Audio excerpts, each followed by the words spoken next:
CR101radio.com, podcasts, and more. 48. Like people, like priest. One of the less popular verses of the Bible is Isaiah 24:2. Isaiah, in speaking of the coming judgment on the kingdom of Judah, declared, "And it shall be, as with the people, so with the priest, as with the servant, so with his master, as with the maid, so with her mistress, as with the buyer, so with the seller, as with the lender, so with the borrower, as with the taker of usury, so with the giver of usury to him."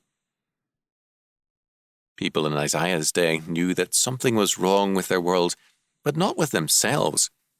The people blamed the priests, and the priests the people. The buyer blamed the seller, and the seller the buyer, and so on. And they were all right. Corruption extended to every area of society. Therefore, God declared through Isaiah, judgment would affect them all equally. But what about our situation today? On all sides, we hear extensively a chorus of complaints about everyone. Especially of late, we have heard complaints about our politicians, and the complaints are true. But it is possible to say that, with all their faults, our politicians may still be better than we deserve. Alan Nevins, in his study Grover Cleveland, wrote very wisely, quote, "Character is not made overnight.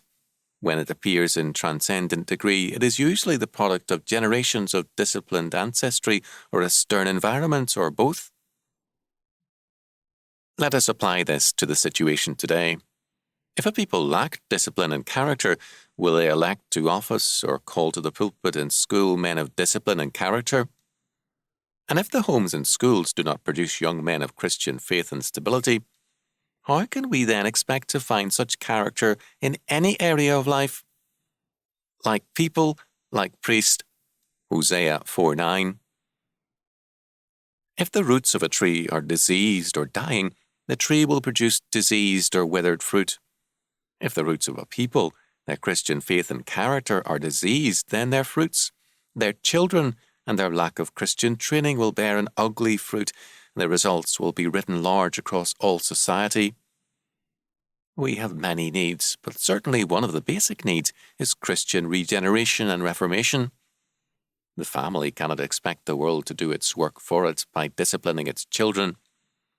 The family, church, and school must be truly Christian, and this means work. There is no harvest in any field without hard and patient work.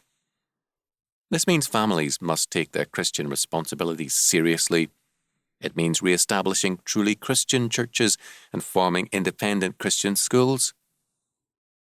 Our most hopeful sign for the future is that many are doing this. Until then, let us not be surprised that, as our people are, so shall our society be.